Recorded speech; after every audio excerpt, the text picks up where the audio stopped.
welcome. I'm Lori Balderas, and I'm so happy you're here. Well, we're just in the beginning of summertime, and isn't it beautiful already? I love it already.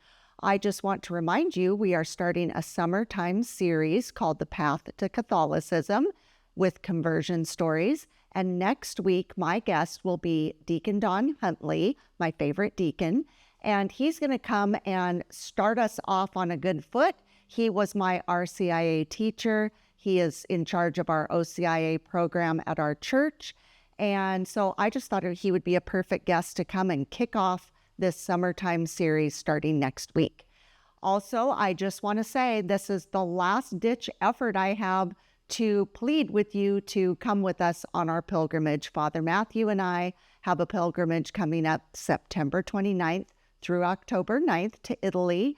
And the signups the deadline is this coming Friday, or I think, so Friday or Saturday, the 27th. So if you haven't signed up already, now's your moment. I know Catholics tend to be procrastinators, so I hope you can come with us so that we're able to go.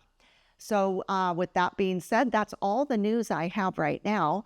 And I would like to just introduce my guest this week. Nathanael Blake will be here. He wrote the book, Victims of the Revolution.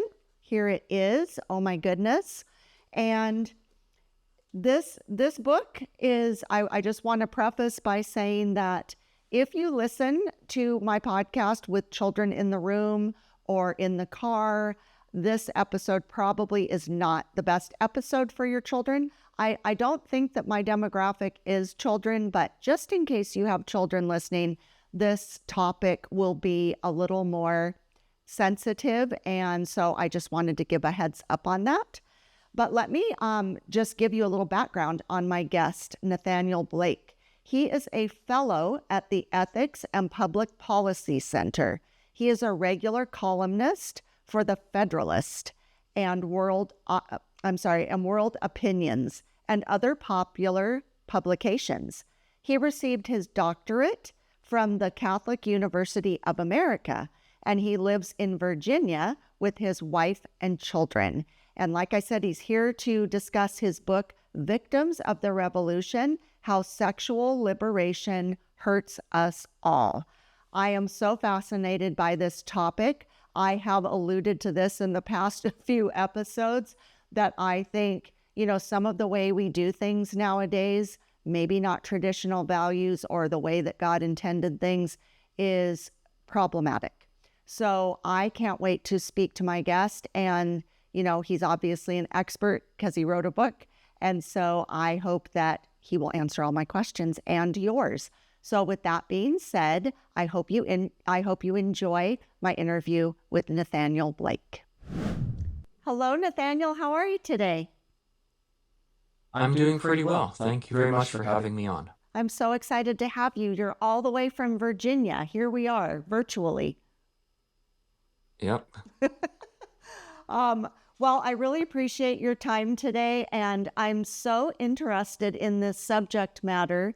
I just think it's something that needs to be talked about. I don't know that it's being talked about enough, and my listeners know I allude to a lot of these subjects during my episodes sometimes, and so I'm just really pleased to have you. I know when I was presented with your book, I immediately said, yes, I would like to have you as a guest, so I'm so glad that you're sitting here on my show today. Well, good. I forgot to ask you in our pre-interview, are you Catholic? I am not, actually. I'm one of the very few Ignatius authors, I think, who isn't. My wife is Catholic, and I hang out with Catholics a lot. I go to Mass a lot, but I am actually Presbyterian. Okay, well, However, on these issues, whenever you're ready, you can come over and join us, and then you can be a fresh Catholic. I've got a lot of people who would approve of that. But on these issues that we're going to be talking about, there's not really a lot of daylight between me and the Catholic Church. Okay. So there's agreement there. Okay. Also, is this your first book? It is my first book, yes. Oh, well, it's very well done. Oh, well, thank you. I had some great help from the Ignatius editors, and of course, my wife is, as I put it, my editor for first resort. So I'm going to give her some credit there as well. That's good. That it's always good to give your wife credit when she deserves it. So that's amazing. So I'm just wondering what brought you to want to write a book on this subject. What was your inspiration? What kind of catapulted you into this subject matter? So I've been writing on some of these issues for years now, and the idea of a book like this had been kicked around a little bit.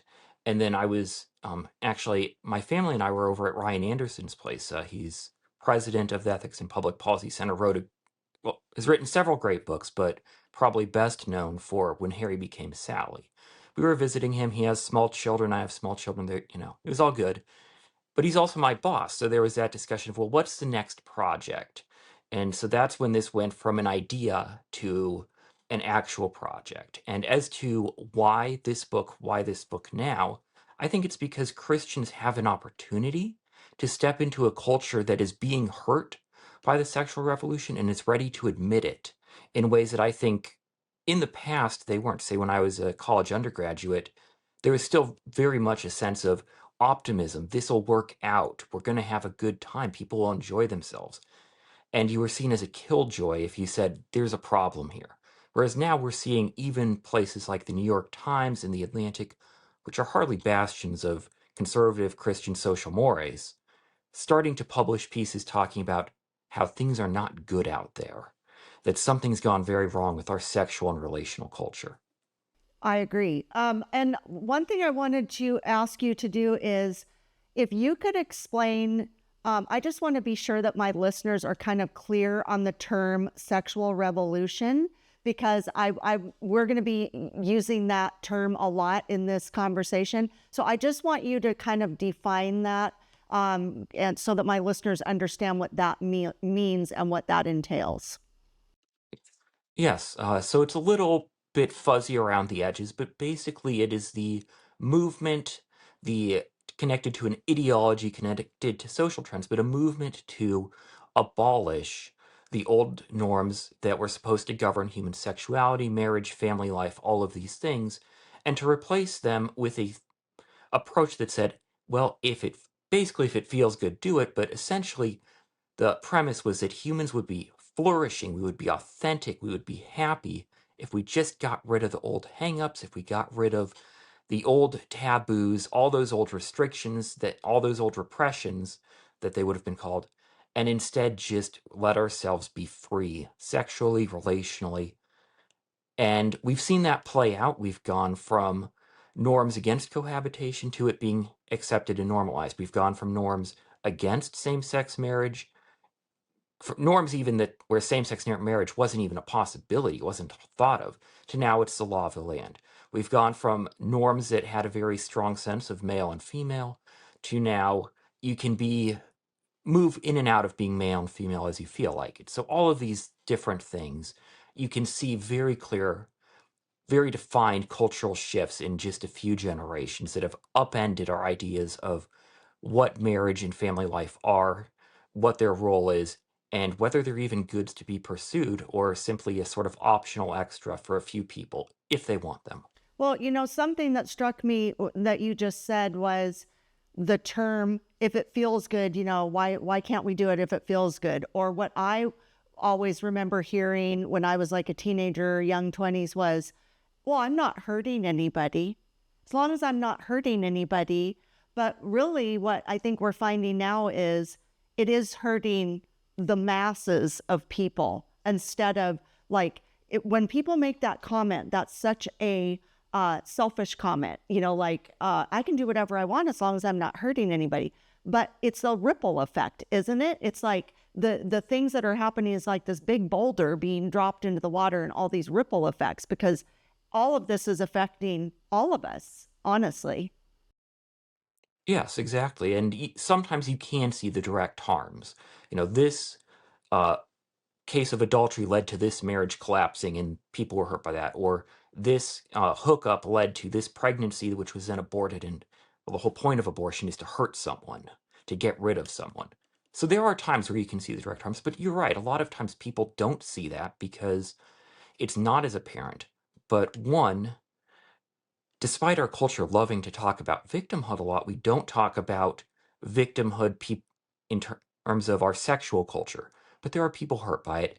And in particular, what we're seeing is despite our wealth, despite our technological prowess, we are unable to uh, pay or technologically wizard away the consequences of sexual anarchy because people are still hurt by this at a very deep level, a fundamental level. This is our relationships with other persons. That's what we are meant to, is we're meant to be in relationship with others. And if that goes wrong, no amount of wealth, no amount of technology is going to save us. And consequently, we also like to talk about social justice in our culture. But if we want genuine social justice, we have to look at our sex lives because our sex lives have a lot of implications for our society and they make it unjust in a lot of ways in terms of what the norms are now. Yeah.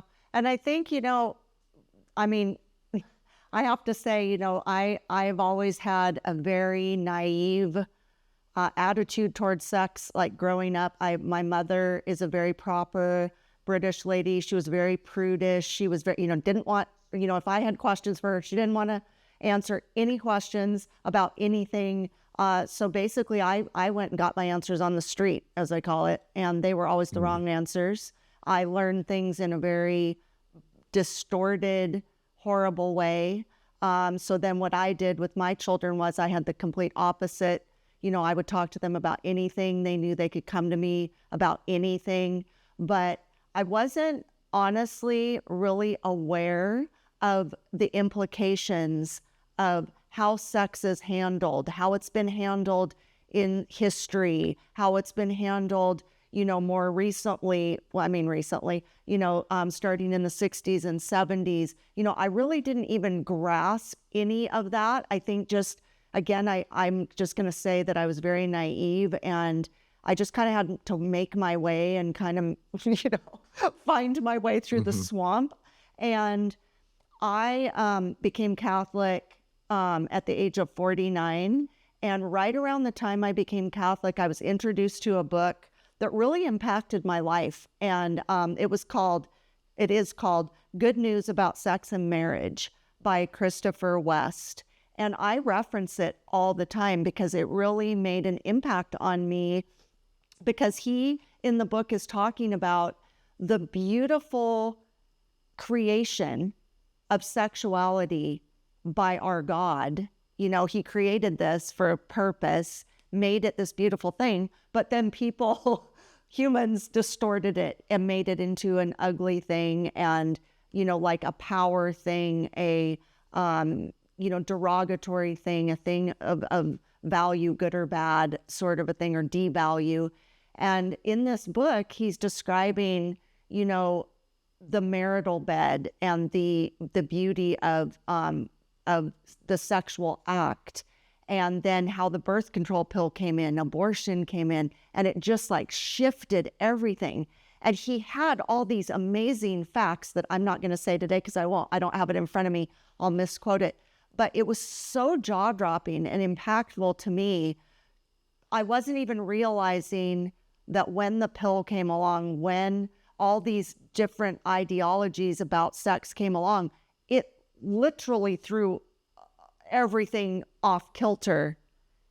And it was just jarring to me. And it really made me think in a completely different way. And that's kind of how I feel about your book, because I have a feeling that book was written quite a long time ago. And this book of yours is very current. It has many current things that we're going through right now. Certainly the transgender issue, same sex marriages, things like that. Those weren't as, those are becoming more and more, I'm going to say invasive in our society. So I appreciate your book. It's like, I feel excited that I can have this book now.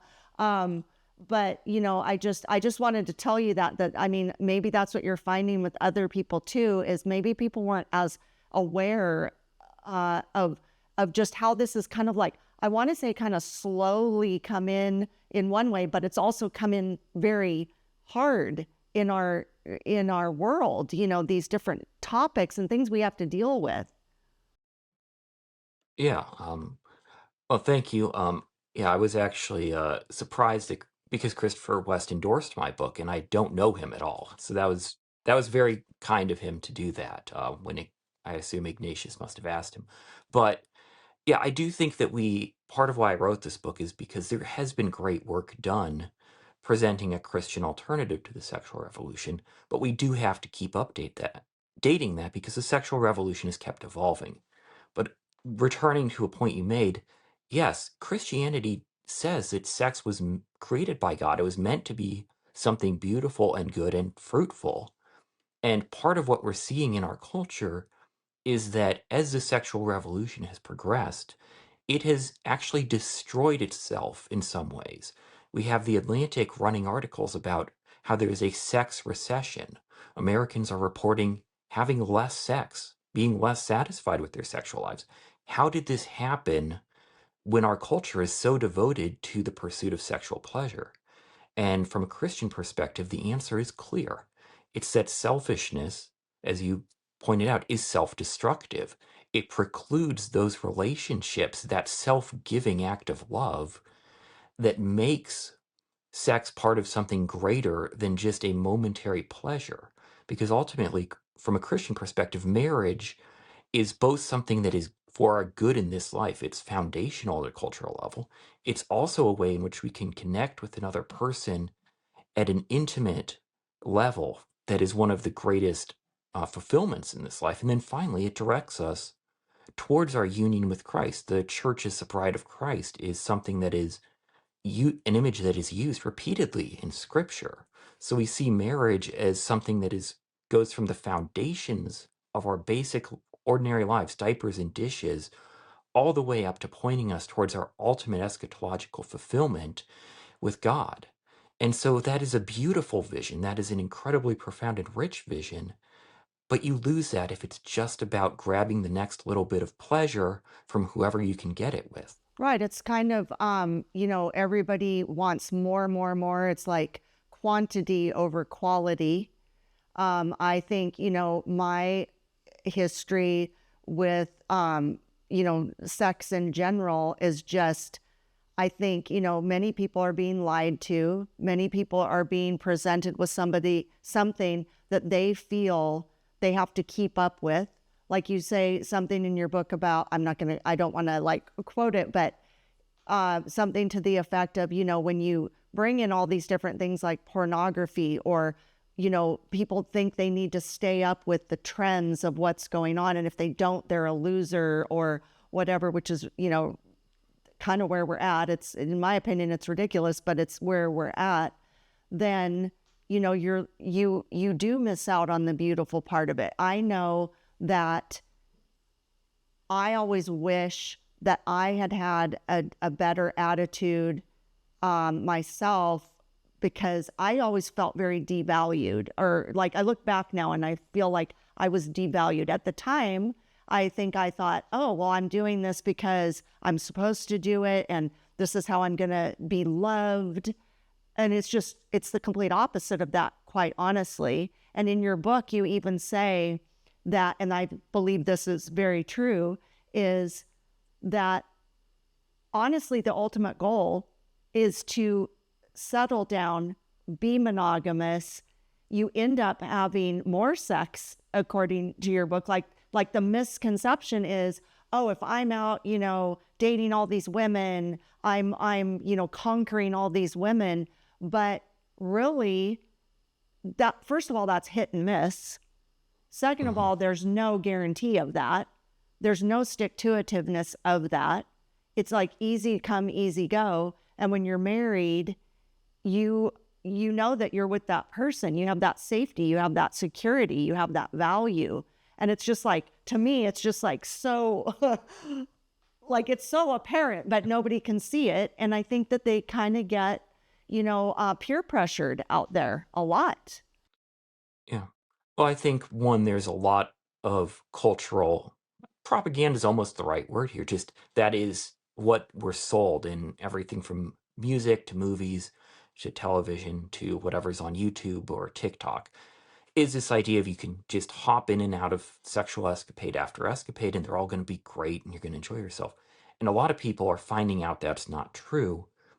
But yeah, the other part of it I would say is that some of this wisdom comes with age. When you're younger and you're not married and you're not necessarily getting married right away for whatever reason, it's easy to look at the sexual culture of hookups or cohabitation and say, that looks great. But when you're older, it looks exhausting.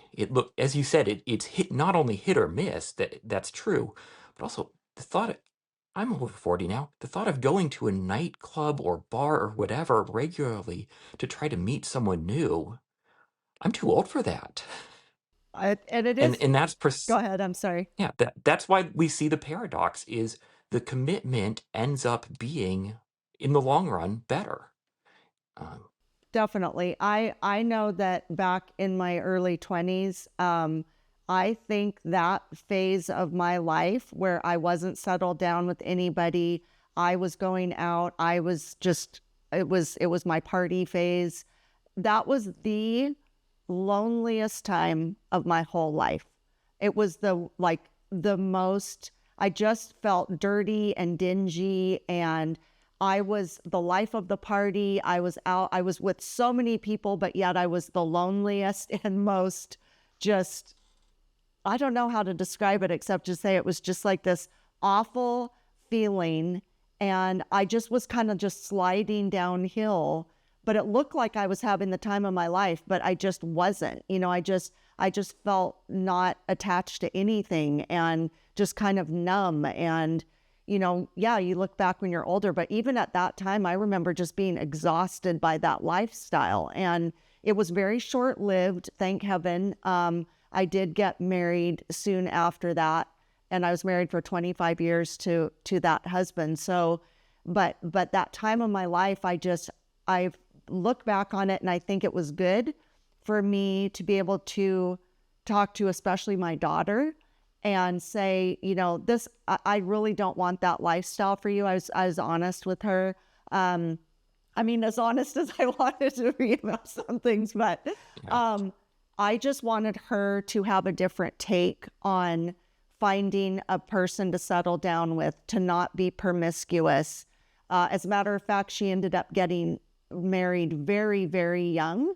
And I remember people came to my husband, like his friends, and said, why are you letting her get married, this young? And he said, what do you mean? He goes, she's going to be monogamous. She loves this person. Why would I want her to not have that settled down lifestyle? And we weren't Catholic. We were barely Christian. hmm And he still had that attitude. And he just said, I want her to be happy and I want her to feel settled. And she's been married now for 16 years and has 5 kids. So, he just said, why would I want her to be going out to bars and seeking, just keep seeking when she's found him, So I loved that he said that about our daughter, because she did have a lot of value. She had way more value for herself than I did for myself at her age. And so I think, there's hope that I think we can, teach our children or even teach ourselves if we're in that boat where we're kind of out there floundering around right now and trying to find something, more, I keep using the word valuable, but I just think, there's hope. I feel like there's hope. I think your book, is offering good, solid, upfront dialogue about this. So I appreciate that. We do need to take a short break. And when we come back, we'll continue this conversation. Okay? All right. Great. We'll be right back. Have you ever wanted to witness the miraculous and walk where saints have walked? This is your chance. Join me, Lori Balderas, host of Fresh Catholic Podcast, and Father Matthew Miguel, as we walk with you through Italy's most sacred sites. From the Eucharistic miracles of Lanciano and Orvieto to the peace of Assisi, Your heart will be transformed by these extraordinary moments of grace. You'll walk the hallowed streets of Rome, step into the history of the Vatican, and witness the places where faith has flourished for centuries. Each stop deepens your journey. Each miracle renews your soul. We invite you to join us on an unforgettable, life-changing experience. Join us and let your faith come alive in Italy. And we're back. Okay, Nathanael, I would love it if you could give my listeners a synopsis of your book in your words, because I would like them to go out and purchase this. We will have a link in our show notes. So everybody go to the show notes. There will be a link for the book. You can order it like I did. And it's a good summertime read. You don't want your kids to read it, young kids, but maybe you want your teenagers to read it. So anyway, let's hear a synopsis of the book. Yeah. Well, so as Christians, specifically those who take traditional baptismal vows, we reject Satan and his empty promises. My argument is that the sexual revolution's promises were very empty indeed, and that Christianity provides a better way to live. So I walk through the cases of where our culture has embraced sexual liberalism, the sexual revolution, whatever you want to call it, and show how it's gone wrong. Americans are lonelier. They're reporting, as we talked about, having less sex, having less satisfying sex, despite a culture that tells them, pursue it all you want. And then we start to see the harms, not just people being lonely, but the violence of abortion, where lives are discarded because they are inconvenient. And that's a result of the breakdown of marriage. If people stopped having sex without commitment, abortion would largely disappear. And then we have the question of we don't even know what it means to be a man or a woman anymore. So I talk about how gender ideology came from nowhere seemingly to become such a contentious issue at the center of our culture. I talk about the question of same-sex marriage and this gay rights movement and how that went wrong. And what connects all of these things together is a rejection of God's creation order. God made us male and female. He made us for each other. Most of us are called to the vocations of marriage and family life. But when we instead try to have the pleasure without the responsibility, without the limits, we are hurt and we hurt others. And consequently, when we looking back, what we can see is that Christianity, it's not the killjoy scold, it's not the hateful bigot. Instead, the rules of Christian sexual ethics are designed for our good and the good of those around us. They are based on love to promote and protect and preserve the institutions of marriage and family life in which we flourish, and which also are essential to those who are called to vocations other than marriage. They need strong families in a culture as support, as a foundation for them. And then finally, we look at this and we see, yes, love is difficult. It makes us vulnerable. But we can see that in this, we're simply following the example of Christ. Christ, being God, nonetheless, as Apostle Paul tells us, did not consider equality with God something to be grasped, but took on human form, becoming a servant. He suffered and died to redeem us out of love. God became vulnerable for us out of love. So even the vulnerability, even the sorrow and suffering that will sometimes come upon us in the pursuit of our vocations in marriage and family, they are something in which we are partaking in a small way of the divine suffering of Christ. They are just um, they are a sacrifice on our part that can be sanctified. Christianity is beautiful in that it teaches us that even our sorrows can be sanctified. So we see that Christianity both presents us with what is going to be a better way to live in this world, and it also comforts us and provides us meaning even amidst the inevitable sorrow and suffering of our life, of our relational lives, of our family lives. Wonderful. Well, I feel like, and thank you for that. Thank you. I know my listeners will appreciate that. I do feel like, again, I feel like we're just in this vicious circle now of and we've definitely gotten off the rails with so many of these issues that we're dealing with in our world. It's a very confusing time for a lot of people. I feel people are very lost. I feel like they do think that we like the people who are, interested in promoting traditional relationships and marriage and family and all these things, we're being made to feel like we're crazy or weird or we're prudes or we just, killjoys, like you said, or whatever. I just think it's a vicious circle. And then we have things that are replacing, these traditional relationships, pornography being a huge one. And one thing I found really fascinating in your book that I haven't heard, and maybe it's out there, but I hadn't heard it before, is that men, I know that pornography is something that's, taken over a lot of men's lives. And I think it's giving them, I think they're being rejected by women much of the time now. There's, I don't think they feel like they can go out and pursue women very easily. Women aren't making it easy for them to pursue them. They're acting like they don't need men. And so men are turning to pornography. But the thing that I found interesting was that men are learning things in pornography that aren't realistic or something that women actually like. And the women are noticing, like, what are you doing? Where did this come from? And it's from pornography, correct? I read that in your book. Yes. Yeah. And this is something that I'm getting from articles in, again, very mainstream liberal sources, the New York Times, the Atlantic, and so on, where men are importing the habits of pornography into their sex lives, and this only further drives a wedge between men and women because women don't want this. I don't necessarily want to get into too much detail. Here I go into a little in the book, although I kept a lot out.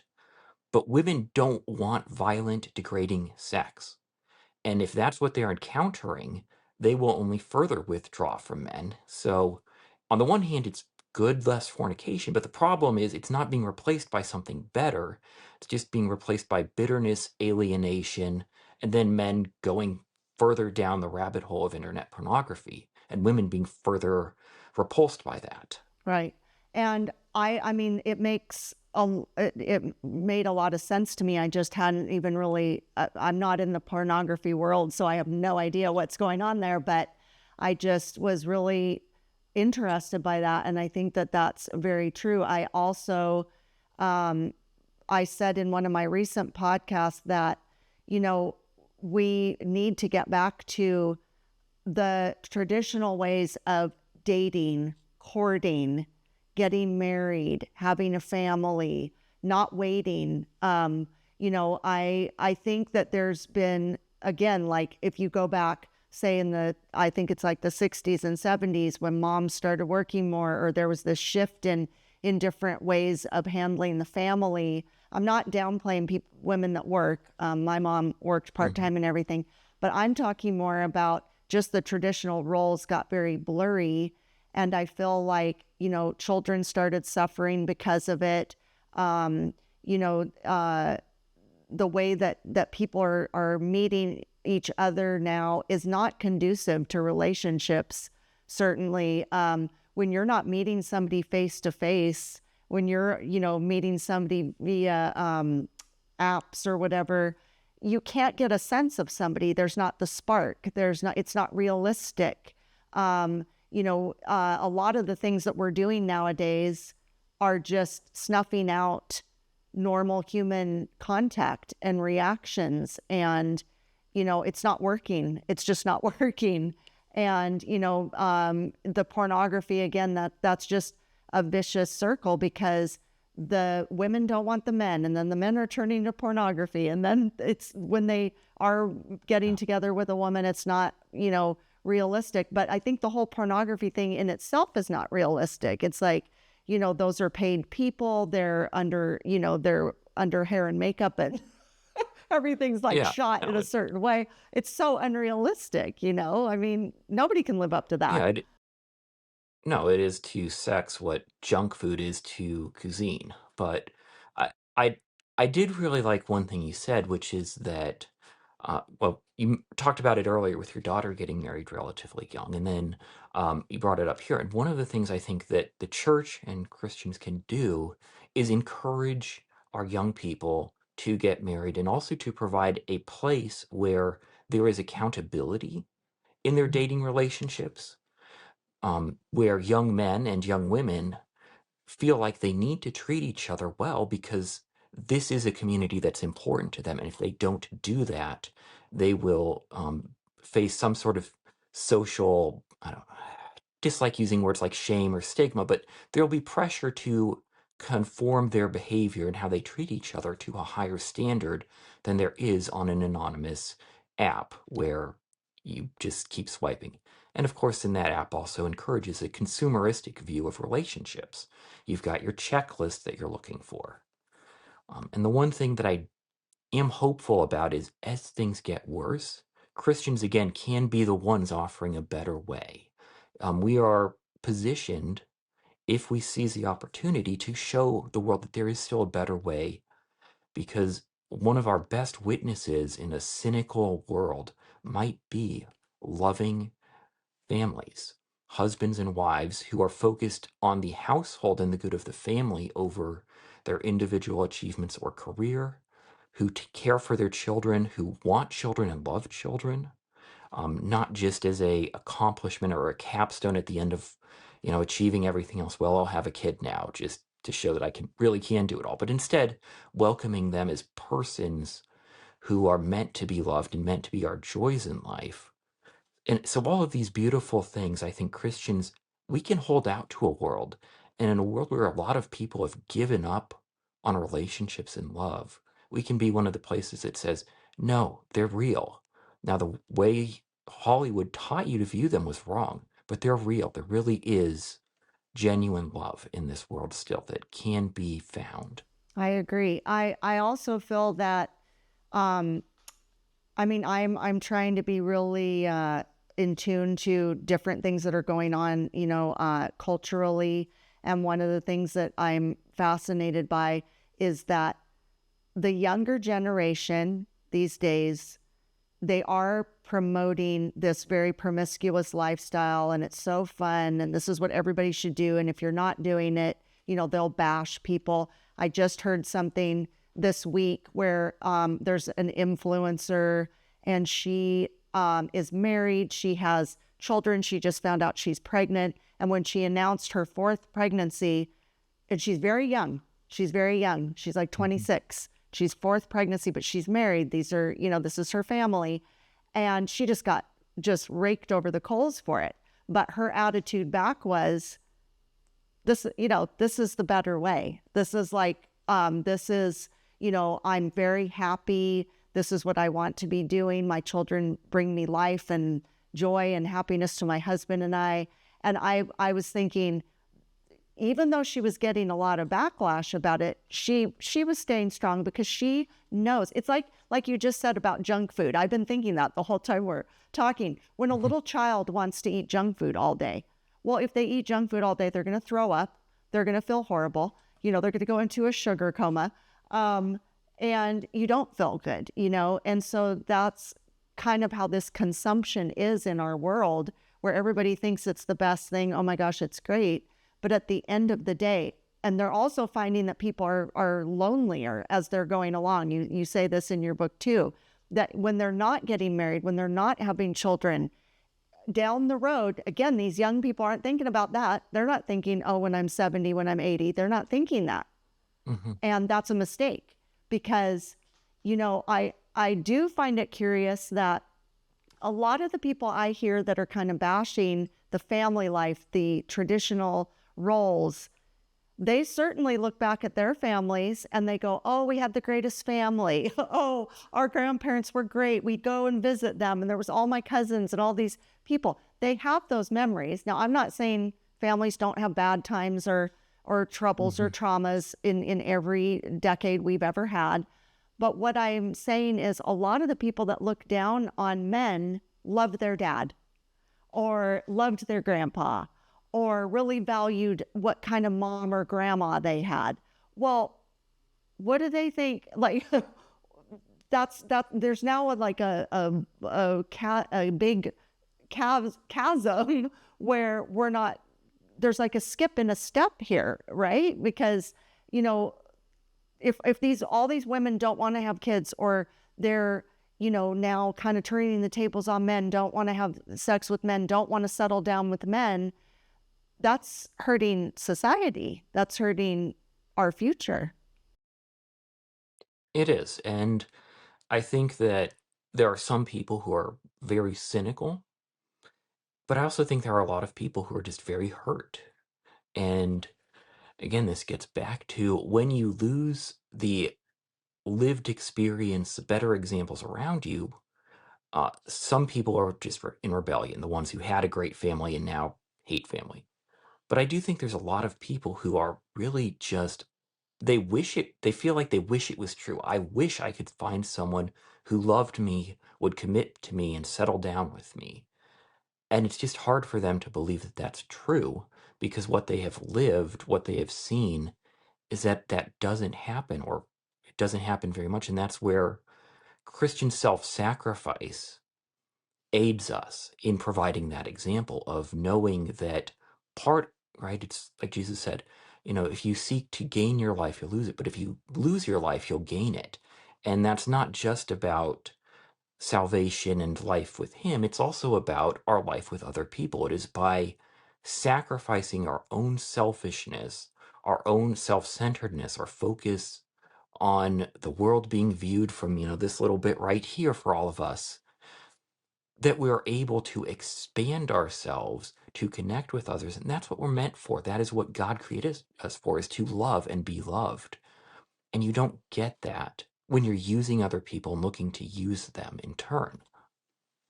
Right. And that's, you know, that is definitely the culture we're in. Obviously, social media is a huge part of that. You know, it's like everybody's comparing themselves on everybody else's social media. You know, everything's about clicks. Everything is about, you know, these very superficial things. I mean, you have, you know, the OnlyFans situation that is just, you know, it's being such, everything's so accessible to everybody constantly on a phone. You know, it's like there might have been bad things back in the day as far as pornography or things, but it wasn't as easily accessible. It wasn't, you know, monetized. That to me is, you know, everybody thinks they have power in these things, but it's really taking away your power. It's taking away your essence. It's taking away the person that God created you to be.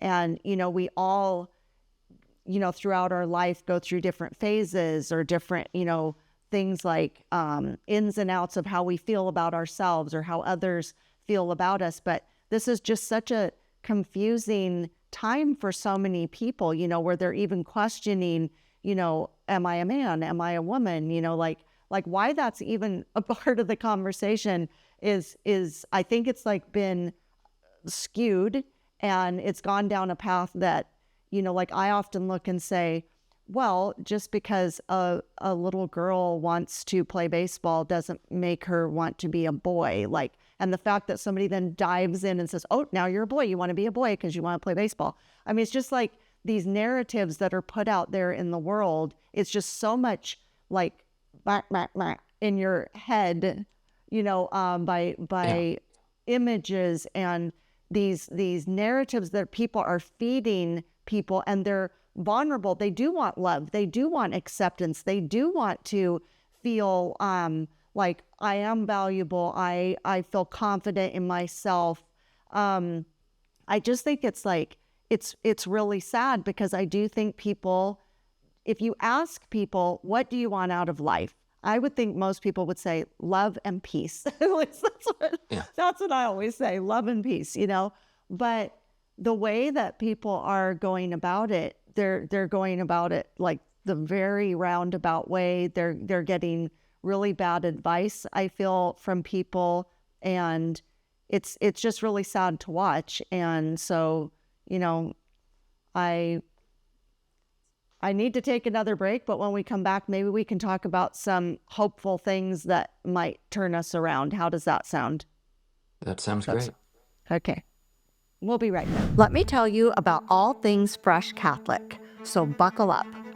We have a podcast with weekly topic episodes and Fresh Catholic Daily, the daily Mass readings, on all platforms and YouTube. Like, share, subscribe, rate, and review. That would really help. Our website, freshcatholic.com, has an online store with merchandise and coffee, a blog, comics, info about our pilgrimage to Italy in September of this Jubilee year, and Fresh Catholic courses with educator Charles Merritt, including the Hail Mary, the Our Father, Sin, Sacraments and Grace, Advent, Angels, and Virtues. We're on Instagram and Facebook at Fresh Catholic with short videos every day. Email me at lori@freshcatholic.com. I'd love to hear from you. And please consider becoming a Patreon or sponsor to help support our mission of drawing people to the faith or back to the faith. Phew! Spread the word and join the fun. Thanks so much. Bye. And we're back. Okay, so Nathanael, what do you think, is there anything good that can come from the sexual revolution? I don't think from the sexual revolution itself. In fact, I think one of the things that we see is how many genuine advances in our culture have been consumed or hindered by the effects of the sexual revolution. We have so much wealth, so much technological progress, and yet somehow it feels like we're not progressing very much. And I think a lot of that is, look at how much gets chewed up, used up on fatherless young men in particular, who end up in prison more than they end up in college a lot of the time. And look at that, for example, as just one of the ways in which our culture has wasted its resources. And it's a waste of people, which is much worse. But just looking at it from sort of the green eye shade accountant perspective, we're wasting our resources because of a lack of a strong marriage and family culture. I agree. So, yeah. Who, I often ask my authors who come on, who is this book for? Like, are you reaching out to a certain type of person, or do you feel like this is for most everybody so that they can, so we can all figure this out together? I think if I had one specific audience I would like to give a copy of the book to, it would be every campus minister, every youth minister in the country, because they are the ones who, above all, are on the front lines dealing with this. But I think it is first for Christians, although for anyone who's willing to give us a hearing as well. But it's just for those people who are, in particular, perhaps leaders in their parishes, in their churches, who are dealing with this sort of thing already, because they're the ones people turn to for advice. They're the ones who are leading the Bible studies. And I would just like to inform them and to encourage them. Because one of the things that we need to see as Christians is we do have answers in our faith, in our traditions, in our understanding. And if we connect with those, people are likely to respond. What age do you think, because I agree with you, first of all, it's kind of like when I got that book, Good News About Sex and Marriage, that was given out to, I think, everybody in our RCIA class, if I remember right. And I was kind of like a little taken back by it because I thought, what the heck is this? But it ended up, like I say, being a very impactful book. But what would you say is a good age to start discussing, these traditional roles with your children, or, how do you approach your teenage children? Because I think, we do need to talk to our boys in one way and our girls in another way. And then maybe there's a combo that we can talk to them. But I believe it's important to start them pretty early on, honestly. If you talk about it in a good, positive, Christian-like way, I think it can be talked about early on, and to give it a good impact in their life. What do you think? Well, part of me says I'll let you know when I have teenagers, Uh, but uh, uh, My my my oldest is oldest is 5. 5. So So, hmm, like, but I'm a little bit at a loss, but I would say in general, just explaining to them the value of marriage, modeling that for them, and pointing that out to them as something that should be a life goal that they should pursue. Marriage and family are important. So instead of simply presuming, oh, that'll take care of itself, now let's talk about your education, let's talk about your career, and that's what really you should be thinking about. No, we should be caring about our children's future marriages. And to start that, we just talk about, well, marriage is a vocation most of us are called to. Most people are called to be married, to be parents, and considering that as part of their future, presumably, rather than, well, let's talk about what you want to be when you grow up and just presume that the kids will happen somehow and you'll get married somewhere in there. right. It's kind of like how my mom raised me. It was just it wasn't it I nothing against my mom. She, again, she was raised a certain way, so that's kind of how she raised me, but I do think it's good to be honest with your children. You don't have to go into great detail or be vulgar or anything like that, as far as sex, but I think they need to be taught again that, God's plan for sex and marriage and relationships, and then to try to um, help them again to have value, like to make sure that the boys Mhm. are valuing the girls and the girls are feeling valued, and not put themselves in a place where they, are being objectified. I think that Yeah. that's a sad thing. I I always have said that I thought it would be good to have a lot of mixers in the church for young. Like I wouldn't even want to put an age on it, honestly. I tried to do this or bring it up at my church one time, and I said, let's just have like where people come who are single and they're just like interacting and mixing and mingling, because then it's going back to those days where people, had these events, had dances, had, these different events where they would all come together and they naturally, kind of hit it off, and God willing. And especially if you have a group of people that are like-minded and do want to settle down or do want to have those traditional roles, then you get them together. And I just thought it would be a really smart thing to do, because I think out in the world, again, they're being pressured in all these different ways of like, oh, you need to meet your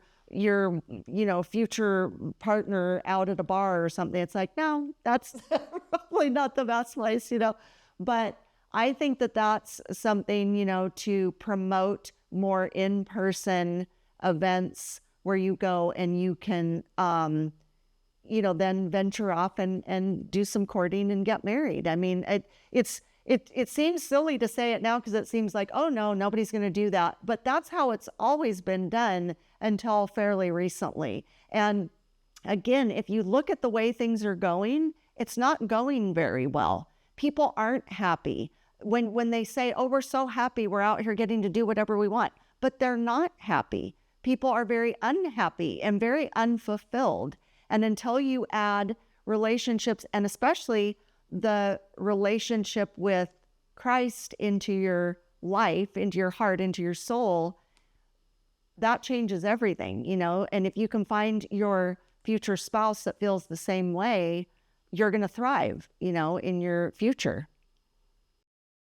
Yeah, I mean, there are different ways churches can go about this, but I think that you're absolutely right. There should be a focus in churches on how do we help people with this vocation, which is, again, what most of us are called to. And it's not downplaying other vocations, and, especially coming from the Catholic perspective, the vocations are very important, but still, we shouldn't neglect just the basic, how do people meet? How do they get married, have children? How can we support that?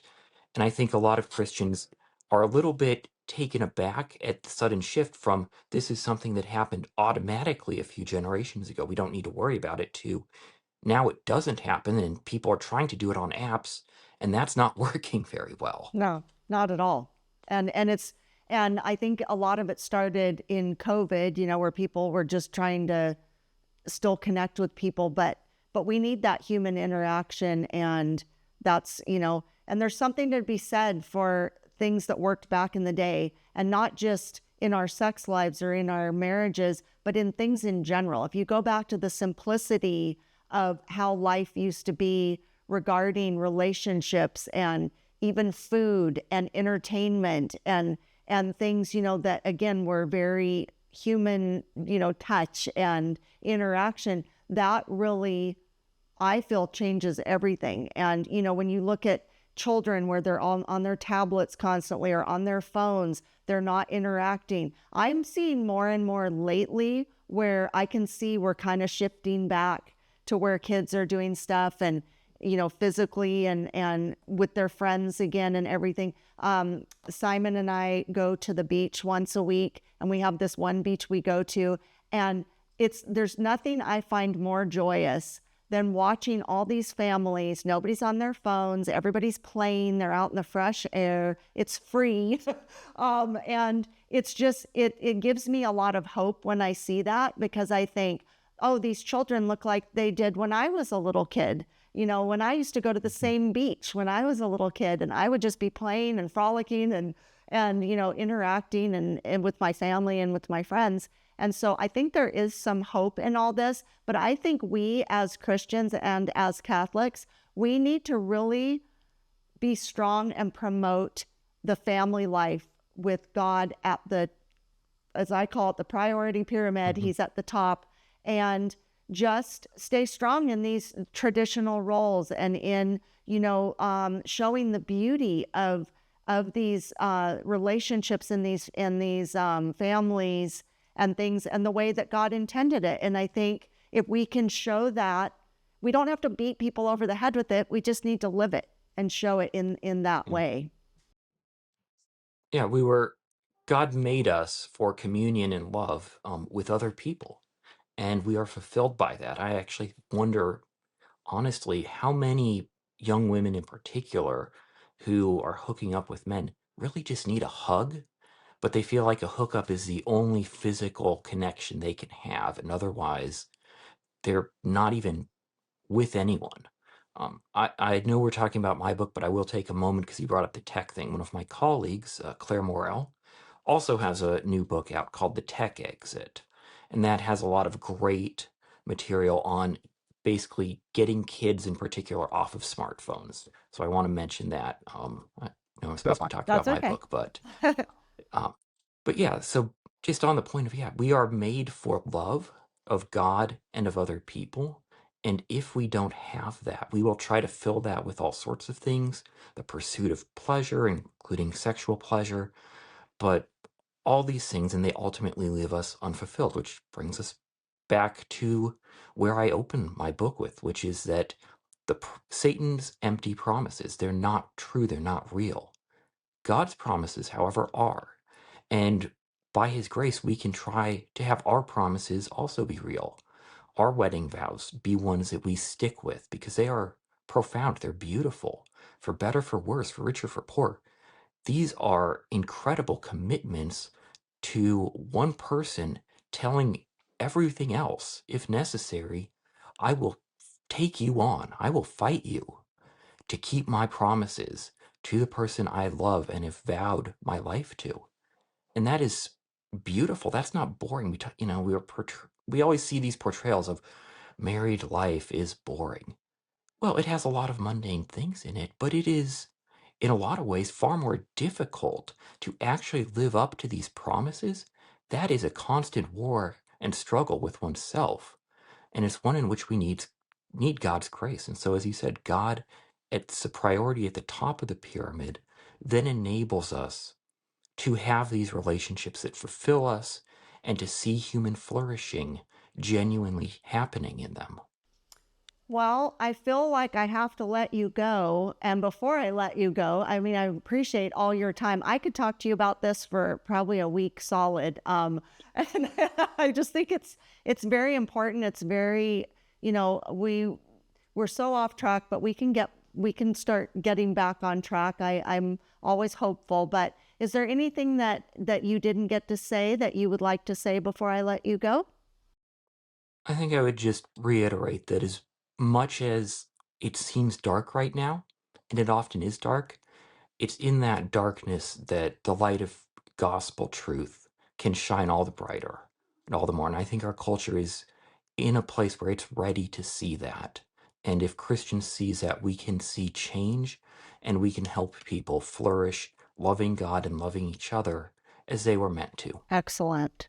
Well, so make sure you go to the show notes and get this book, Victims of the Revolution: How Sexual Liberation Hurts Us All. It's a great book. I'm very much enjoying it. I haven't finished it yet, but I'm very much enjoying it. And so go check that out. Order that, please. And I really appreciate you coming, and I wish you the best of luck. And I wish us all the best of luck, honestly, because we need to get back on track. All right. Well, thank you so much for having me. I've enjoyed Thank you this. for coming. Thanks for coming today. Thank you. Love you. Bye.